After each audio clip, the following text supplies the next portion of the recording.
We're back. This is Investing Insights with Barry Burnett. I'm your host, Barry Burnett, and we are here with David Aniel from iEvict.net. David has a program and a company that he's operated for 35 years that specializes in handling evictions and notices on behalf of landlords just like yourselves. Just our listeners are entrepreneurial investors who may have from one property to 50 properties that they fought hard for, and then they've got tenants. Of course, if you're going to generate any income, unless it's vacant land, you've got tenants, and that means complex legal issues with regard to tenant law. Now, this show isn't designed for him to act as a legal advisor. David isn't an attorney. He has lots of attorneys on staff, but this information is for you to be brought up to speed on what's going on. And because it is so complex and because the laws change all the time, just go to iEvict.net when you have specific questions. But in the meantime, laws change like crazy, don't they, David? Yes, they do. They change through Sacramento, and they change through a judge's ruling on the bench. And through city ordinance? Yes. Okay. How many cities within the sound of our voice? Now, Talk Radio 790 goes basically 6 counties. San Diego County, Riverside, San Bernardino, Orange County, Los Angeles, Ventura, parts of Santa Barbara County. So how many municipalities have rent control laws? 4 right now. Okay. Los Angeles, West Hollywood, Santa Monica, and there's a few units in Beverly Hills that have the old rent control. Most of those had a sundown. It did have a sundown clause. And there's a few apartments that are left that are under rent control, but it's been a long time. People have moved on, and the new units or the new tenants are not covered in the city of Beverly Hills. Okay. But anybody who's in a rent control building in the city of Los Angeles and certainly West Hollywood, they're under rent control. Absolutely. Okay. Now, processing an eviction, you have to post notice, and that needs to be done by somebody who's 18 or over, who has the capability of presenting themselves in the event that it has to go legal to court.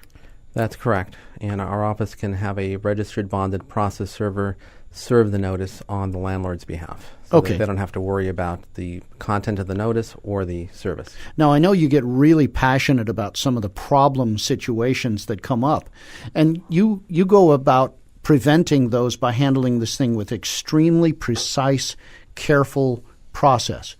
Now, by doing that, let the audience know, let our listeners know about how long an eviction takes. Average eviction will take, if the tenant does not leave on their own after they initially get the paperwork, which does happen, anywhere between 1 to 2 months on a standard type case. It certainly can get dragged out if the tenant hires one of these organizations that the state of California now has parked in the courthouses under the Schreiber Project, where they'll show them how to file a request for jury trial. They'll show them how to file a demur or a motion to strike or a motion to quash. And all those additional motions will drag the case out. Worst case at this point would be about 3 months, possibly 4, depending just what level of complexity the other side tries to throw at us. Now, are those filings typically lawful filings, or are they premised in many cases on fraud? Yes is the answer to that question. Of course. Yeah, I'm with you. Okay, so they may be lawful filings, but you have to go through it to find out whether it's fraudulent, and they're basically blocking. Correct. Okay, so as a landlord, you got an obvious obstacle. The state of California has decided in their infinite wisdom to place the Schreiber Project in the courthouses so that people can get snagged and that the tenants can go effectively drum up their rights. Correct. Okay. And they have compounded the issue or the problem. They've closed down about 22 courthouses. We used to have 26. We now have 5. So they've closed down 21 courthouses. And so it's very convenient so that these projects are in 5 courthouses. As opposed to, they don't have to spread themselves thin. Yeah, but, wow, that's interesting. So this is Investing Insights with Barry Burnett, and you're listening to us on KABC, which is Talk Radio 790 KABC. We're here with David Aniel, who owns iEvict.net.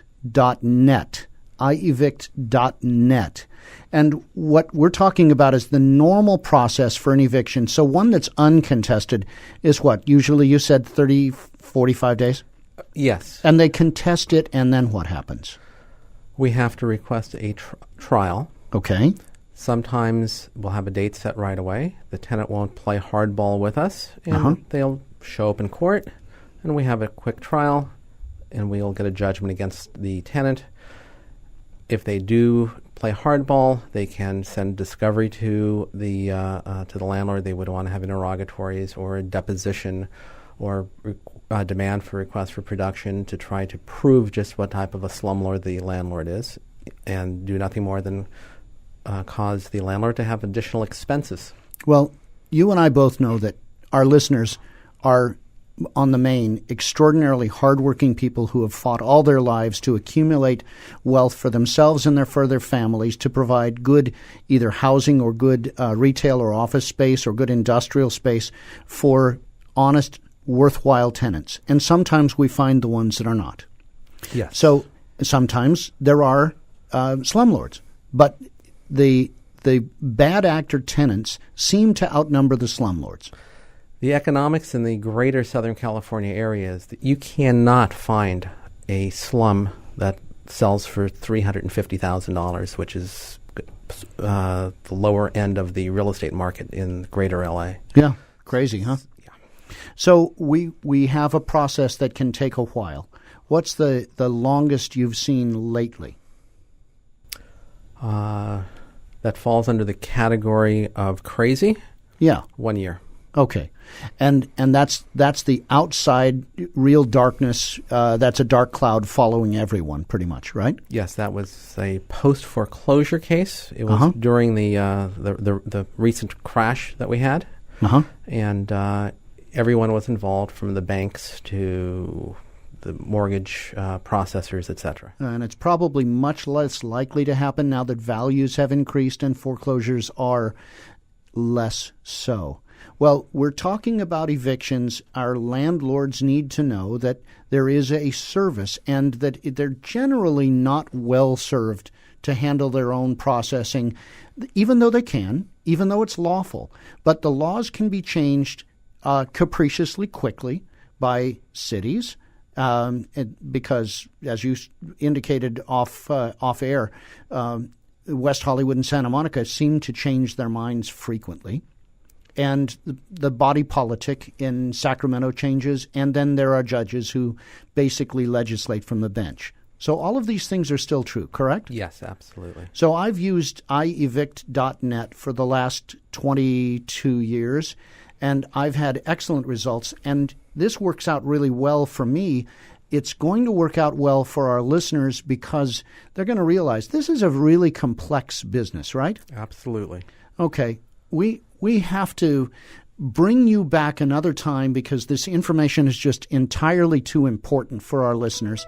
And that's iEvict.net, David Aniel, and this is Barry Burnett Realty, Burnett Commercial Properties, here on Investing Insights with Barry Burnett, Talk Radio 790 KABC. We thank you very much for listening. An excellent evening to you all.